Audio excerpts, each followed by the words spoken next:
This is Em. Sorry, I was spacing out. I hope you didn't listen to Dead Space for too long. Okay, in going forward into starting to talk about echo steaming, we're going to lead up to that.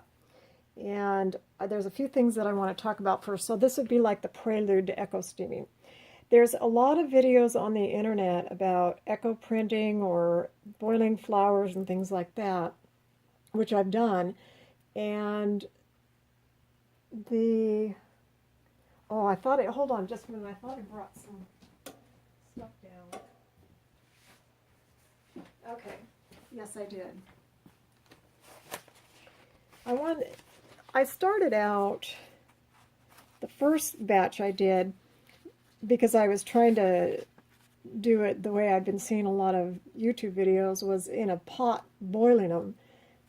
And I used a paper towel to roll these around, but the paper towel flattened, and so what ended up happening is on this particular batch, all these smaller papers were the same first batch that I did. There's these folds, and I don't know if it picks up on video very well, but there's these paper folds, and I wasn't overly excited about it. I mean, I think they look okay, but I thought there's got to be a better way to do that with paper. Fabric might not be so bad because you can maybe iron out the folds better, but with a paper I thought there must be a better way to do it. So anyway, here's the first batch I did. This is red lettuce leaf, and I did ferns and various different things out of the garden. The press is hot, which is why I'm kind of... But anyway, some of them were successful, some of them weren't. Some sides were really good, but I think for background papers and playing around with, it was a decent first effort. I was moving that flower out of the way. I have a purpose for it here in a minute. So that was the first thing. This also went through, you can see the creases a little bit better on here. How the paper was folded over around the toilet paper, but the toilet paper tissue actually ended up flattening itself. And so that's what happened. So the second batch I did, and that's these guys, which don't have the fold lines, what I ended up doing is I've got this deep dish pan that's big enough to hold these papers. And I sandwiched them between some racks and cardboard on each end and put these in the middle with layers of flowers and leaves, and this whole stack was probably about that big when I bound it up. And then I put a rock on top when it was in the oven so it wouldn't float above the water level. And I baked them in the oven for about 2 hours at 350. And so that was much, much simpler. Ooh, there goes my arrangement. And I thought those turned out really good too. So we'll just leaf through real quick. It's not necessarily a show and tell, but I love this. This was just from... Now, I do need to say that while I'm echo printing these, I also used a little bit of spray watercolor or inks and things like that. I'm not opposed to putting a little bit of extra color down. And so some of these colors are strictly from the vegetation, and others is where I sprayed maybe, I don't remember what I did, but I'm assuming I might have put a little blue on here that ended up kind of making some blue color. Now this color was from the leaves. I don't believe that was anything having to do with what I did. I used some ink sprays that I did. I know that, I can tell by the coloration there. More ferns. This was actually a, what do they call those? Freesia bloom. Here, these flowers, and they went yellow. Let's see what else. Here's some more. This is another cosmos, but a different kind than the one that we'll probably do in the demonstration that I'm going to show you. This was one of the first cosmos I had, and this I thought turned out really good. This is Cosmos and Iris. Iris did a really good job, and that's their natural color. They imparted this really pretty blue color, And this is all natural. This orange and everything is all natural from what the Cosmos laid down. Let's see if there's any other highlights. This is the other side. I think this is the other side of the Cosmos. There's front and back. Anything else I want to highlight? Oh, this is not Cosmos. This was not Cosmos. This is, oh my Lord, I get everything jumbled in my mind. This is Cosmos. And this is Dahlia. This is Dahlia, this is Cosmos. Cosmos works really well too. And puts down this is red. Natural red is the color that the flower is, but it blued, went blue. And these were snapdragons. This is viola, pansy, another pansy. Verbena worked really well. This is kind of a gnarly, wild thing. This is marigold florets. I took a marigold and I broke it apart and just scattered the florets on here, and you can tell, if you look close at it, you can see the little florets. And they went orange. They went orange, copper, rust color. This is red leaf lettuce, which really puts down this pretty color. And then this is lupin. This is a lupin plume. And those are... So anyway, just a quick little... How did I get from there to here? So I started out with this, and it creased, and so I went to the pan, and that worked fine. And now I started playing around with this heat press and thought, well, what does that do? And so I really haven't done too much with the heat press. I've already showed you these guys. These were my first tests, if you watched my other videos. And I was, not this guy, this was more in the oven. But I was really impressed with the way these turned out.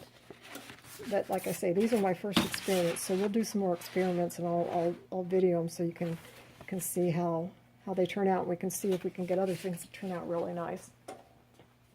But the point of this video today, although I took a little side journey, was to talk about what to do to prep. So just like you see when people are talking about echo printing, you want to prep your paper with a mordant. A mordant helps the colors to come out and adhere to the paper.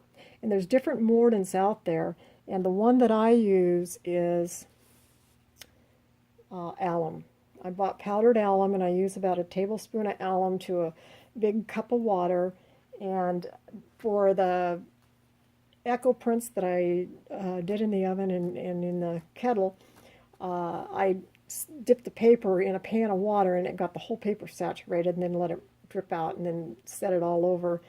I had a bunch of, not newspaper, because the newspaper wants to leave a ghost print, unless you want a ghost print of newsprint on your thing. But I've got some brown, the brown wrapping packing type paper from shipments that I've received. So I had that all out on all the cabinets and the floors and everything, and put all the paper down there to dry. So that's how I prepped that. Another method that you can do is, I've got this spray bottle of alum water. This is, again, about a tablespoon of alum to probably this much water, and spray it on, and then I use this sponge, spray some on the sponge, and then I wipe both sides of the paper. It doesn't get the paper quite as wet or saturated, but certainly that's another way to go. And you want to use paper that's going to hold up to water, because a lot of times after you echo print, you might want to wash the paper if there's a lot of debris from the flowers and the foliage. And so you want the paper to hold up under running water. And the papers that I'm using all held up fine. You have to be a little careful once in a while on the edges. They want to tear a little bit, but I haven't had too big of a problem. So prep your paper with the mordant, in this case alum, and just do a search. You can get alum pretty easily. Then for the echo steaming that we're going to do, I have a spray bottle of water, and then a spray bottle of vinegar water, and this is probably about a 40-50% vinegar to water solution. And just like when you're using other like Brit dyes or other dyes and stuff, they say put a little vinegar in the water because it helps to hold the color better. Well, who knows if this helps or not, but it certainly couldn't hurt. And so I put vinegar into the water, and when I was baking and or boiling the flowers that I showed you here a few minutes ago, I also put some vinegar in the water that I was baking the flowers in. So vinegar water. And I think that's about it for the overview. Saturate, soak your paper with the mordant, the alum. Have some vinegar on hand and put it in your water when you're going to do your baking or your boiling or your echo steaming. And there you go. Now this was set up for dry because I'm going to take the temperature up to do some echo steaming here a little bit later. But I had talked about these daylilies earlier and about how they turn color, and so I just wanted to show you how fascinating this is. So this is a little piece of slip paper that I had off of something else I cut up off of my latest echo steaming, and I just wanted to show you what happened. So let me lay this out. It's kind of starting to shrivel up, but we'll go ahead and go with it. Let's lay this all over. Okay. The heat press is on 310 according to the temperature gauge. However, we know that there's anomalies. I'm going to put this on top. I'm going to set this down, and I'm going to do it probably for about 25 seconds. Now, this is dry, and the effects that I get doing these dry is different than the effects. You can hear it sizzling. So let's lift it up. I heard some sizzling noises. It's not quite ready yet, so you can just start seeing it coming through. I'll let it cool for a second. So what I was showing in the last video, this was echo done in the oven with a lot of water. And so you can see where it imparted color, but it didn't impart a clear design, whereas this is what we're going for here. This was dry, and so hopefully when this is done and we look at it, it's going to look something like this guy. So let's put it down again. Wait another few seconds.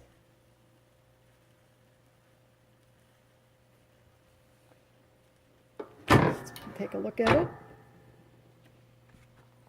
Okay. It's hot, so you want to be careful.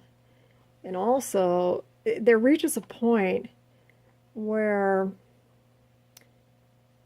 did I bring that down? I know I brought it down, but I don't know what well, maybe in the next video I'll show you. It's where I was talking about at some point these things will adhere to the paper and they won't want to come up. Now this is still coming up, but do we have color?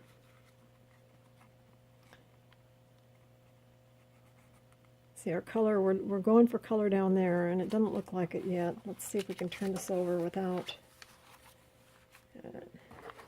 having it come apart. All right, let's do it some more. Looking for my tweezers. I can't live without my, here they are. Can't live without tweezers. And so, however many seconds that was. You can see where it's starting to tint this paper. Let's see if we have any color on here. See where we're starting to get some of that color?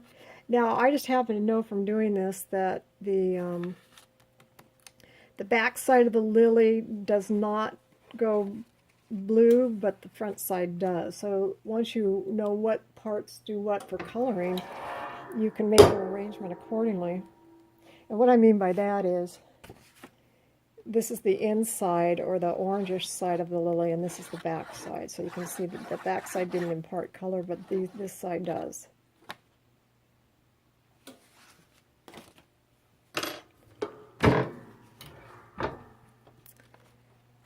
Okay.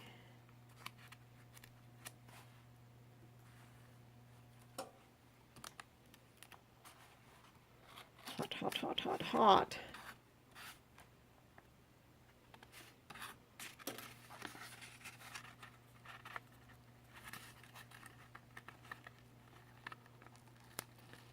I think we're going to go ahead and call it good, because these lilies are going to start to stick to the paper. See where it wants to start to stick? But isn't that fascinating how it goes from this orangey color, yellow, to this purple color? Now, at this point, if you wanted this, the part of the lily that's stuck to the paper, which is all of this, let me get my, get a piece of cardboard so I can bring this up closer.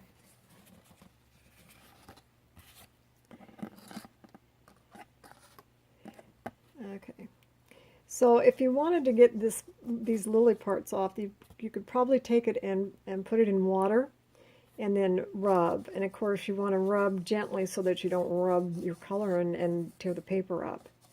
And so that would be something that you could do. I'm just going to take my nail and get a little bit of it off, but I don't have a problem with it staying on there.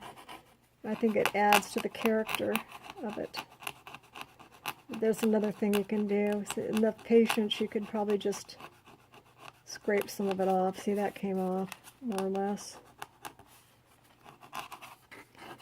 Okay. So anyway, I think by the time I'm done, I'll probably do something else and make it. This is bookmark size, so I thought maybe I could make a bookmark out of it. And I just love this little area in here. This was from a spent bud from the dahlia, where the inside had a little yellow on the spent bud. I'll show you. It was from this. Now this bud, when I smashed it, it doesn't really have any yellow. I could see yellow on the bud I used here. I don't see any yellow there, so I'm not sure what it will do, but you can certainly play around. But that's how this effect came about, was with a dahlia bud on here, because this paper was done with a dahlia. Okay, so that's really all I was going to do on this video. Is I just wanted to talk about the prep. What do you want to do before you start echo printing, no matter what your method is?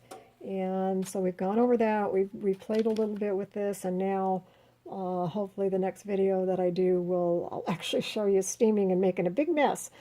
The fun stuff. So thanks for tuning in, and you have a wonderful day.